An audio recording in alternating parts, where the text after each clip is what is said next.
Wow, football, what a sport. The game of football could be exhilarating, it could be interesting, unpredictable, but nevertheless, it brings so much joy and pain to either the victor or the vanquished. Welcome to Just Because of Manchester United YouTube channel. You know what we do on this channel is everything about Man United.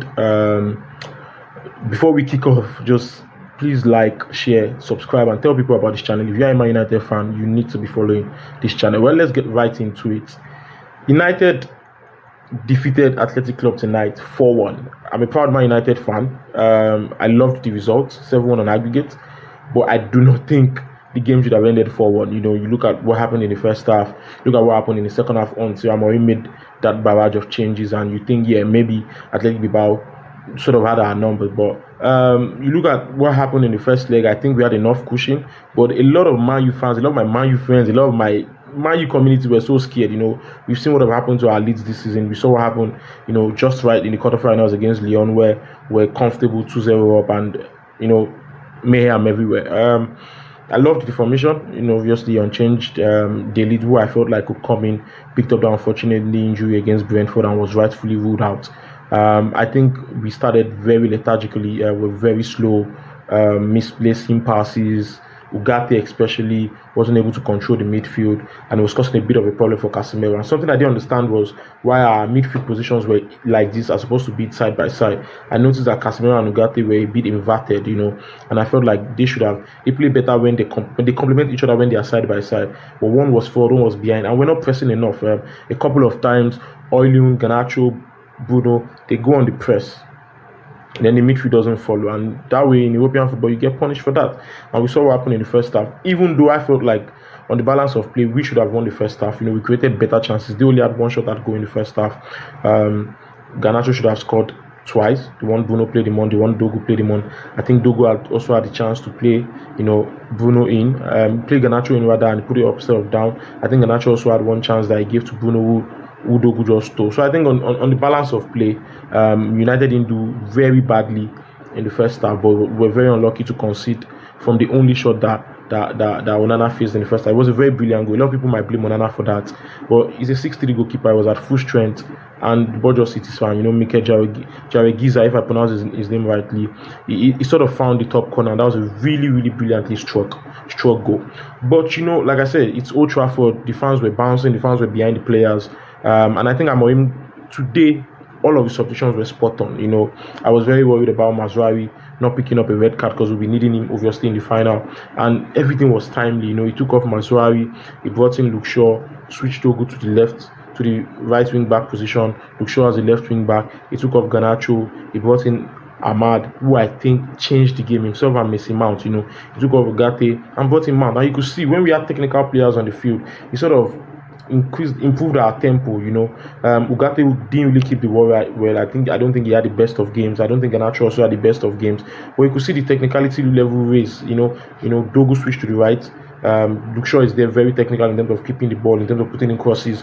You could see Mason Mount is very nifty with the ball. He kept the ball well. And my word, Ahmad, you could see what he was doing, beating his man for fun, you know, with pace, with conviction, dropping deep, causing a lot of problems for their left back, Yuberi Chiche, because once you drop deep as a winger, the left back is in two minds, because he doesn't know if it's to follow you or if it's to follow the wing back. So I think that was something Amorim did really well. The changes and the instruction, you know, he gave the change. I could see it right off.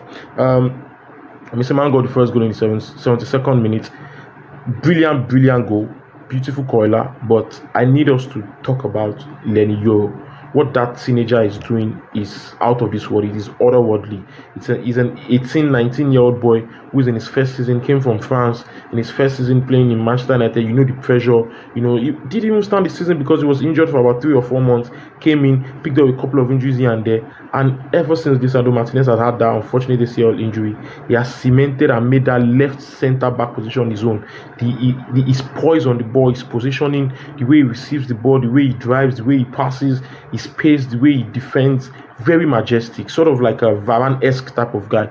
And he looked at the run he made, you know, fainted the defender like he was going to hit the shot, and he just found Mason Mount, who beautiful skill, curler to the bottom corner, and you saw the goal, brilliantly taken, and it sort of rose the vibe inside Old Trafford. The fans started singing again. The players felt like, yes, we've drawn this, we put this level rather, and yes, let's go and win it. And you could see the second goal. You could see right from that moment we held on to the ball more. We started playing better because there were more technical bodies on the pitch.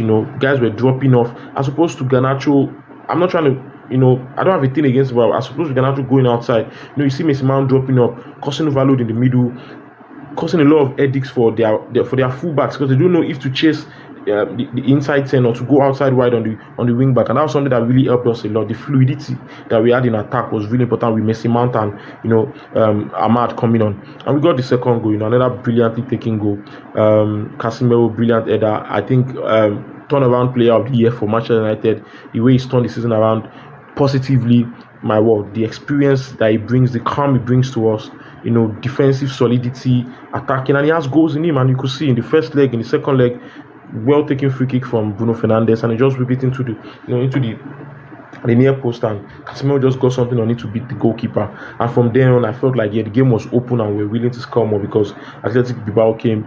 They kept pushing forward. They made a couple of changes on their own. I think Guruceta also got a chance, which he could have scored. But you see, really happy for Rasmus Højlund. I haven't really been particularly happy with his performances over the last few weeks. I was critical of his performance in the first half. He wasn't really holding the ball well in those periods where we were being bamboozled. There was so much pressure on the midfield and our defense line, and we needed our striker to at least hold the ball, win fouls, play others in, and he didn't really do that well in the first half. But in the second half, when the more technical legs came in, they were playing the ball better to his feet, and you could see, and I'm really happy with the goal. What it's going to do for his confidence level, it's going to do a world of good for his confidence level. Well taken goal. Dogu and Ahmad combined. Ahmad took it to the byline and cut it back for Højlund. And one thing that I sort of noticed in this game is Dogu and Ahmad sort of played really well on the right hand side. I think on the long run, I can see that vision of Amorim wanting to play two left-footed guys on that right side. That's one as the right wing back and one as the inside 10, because it sort of caused a lot of confusions. You don't know if they are coming in. Dogu could come in, it could go outside, same as Ahmad, and Ahmad kept dropping into midfield. I saw that they had a bit of understanding. It was a bit more fluid, and it really helped us because we're causing a lot of headaches for the Athletic Bilbao defense. Then the final goal of the game, brilliantly taken one, reminds me of a goal we scored a couple seasons ago, McTominay against Manchester City, where that's threw the ball out, and McTominay just found the back of the net from way out. That looked really good. Luke Shaw played I think Luke Shaw or Arias Mas played the one-time ball outside. The goalkeeper felt like he dealt with it, but he didn't really cross it deep. And Mason Mount stopped it with his right foot and then found the back of the net, an empty net, so to speak, with his left foot. But all in all, glorious performance. Really happy. Nobody was injured. Nobody got suspended for the final. Really good performance, great team performance. They dug deep. It wasn't always easy because everybody knew the pressure Athletic Bilbao was going to bring to the game, because obviously they needed to turn the tide around, and they sort of went through the pressure, and you could see what happened. You could see the result of the game: 4-1, 7-1 on aggregates. I think the 3-0 in the first leg did a world of good for the team, and also the fact that a lot of Athletic Bilbao's big boys were not around. You saw the likes of Inaki Williams, the likes of Nico Williams, their top scorer this season, Orion Sanchez. You saw also Daniel Vivian, who got red carded in the first half. A lot of them were out of it. So really great team performance. I was really happy. If I were to rate them, I think obviously Onana is 6. I think Mazraoui is 6. He didn't really do a lot going forward, and obviously that yellow card he got. Lindelof was a bit shaky. I think he's 6. Maguire too really didn't do as much as he did in the first leg. He gave a lot of passes out. You could see even the goal for Athletic Bilbao. I think it's 6-2. Lenny for me is my own man of the match. Brilliant guy, a 9, solid defensively, going forward, carrying the ball. His pace, his poise on the ball for a teenager. He wows me a lot.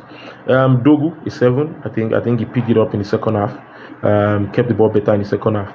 Ugarte for me, I think a 5. We really didn't have a great game. Casemiro is 7. Obviously, cleaned himself up a bit, and you could see the goal. The goal was really helpful. It was the go-ahead goal for us.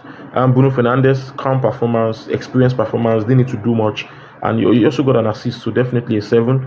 Garnacho, I think a 6. Should have done way more than he did. Højlund is 6, even though he got a goal. I'm expecting more from him. I want more from him. I know he has the talent, he has the pace, he's strong. I want more from him. Ahmad came on, did a lot of good things, got an assist, so I'll give him a 7. I'll give Mason Mount an 8 for scoring 2 goals. Mainu came on, clean up well, got a lot of nifty touches, a 6. Abiyamas a 5. Luke Shaw a 6. So a lot of these guys did really well. Tottenham also won their game, so definitely we'll be meeting Tottenham in the final on May 21st. It's going to be a big one. It's going to be a tie between two teams who are looking to turn their season around. You know, two teams that they've endured a tumultuous and forgettable domestic season, but in Europe they've had a blinder. Both Tottenham and Man United. Man United remains the only team in Europe that are unbeaten this season. You know, they've not lost. Hopefully we don't lose in the final. Hopefully Amorim gets the tactics right and we get to knock Spurs off and, you know, get another European title, be in our 9th European final, you know, get another European title, get enough money to help with the transfer market, and also, you know, be back in the Champions League next season and also have another shot at the title because we win the Super Cup if we win the Europa League. But I don't just get too far ahead of ourselves. Hopefully the boys understand the importance of winning that title. They need to go out there and give it their all, 110%. Every single one of them drop their blood, drop their tears, everything they have on the pitch. And I believe that if they play to the coach's instruction, play as hard as they can play, definitely will get the results against Tottenham. The match is going to be, like I said, on May 21st at Bilbao San Mamés Stadium. So I think we already got a feel of how the stadium looks. We won 3-0 there. But all in all, great performance, great European outing so far for United. Hopefully it gets capped with us hoisting the Europa League title. Once again, thank you for tuning into the review of the match between Manchester United and Athletic Club Bilbao. Thank you for always being around. Thank you for always listening to our rants. Thank you for listening to the channel. But do not forget, it's just because of Man United. Please like, share, and subscribe to this channel.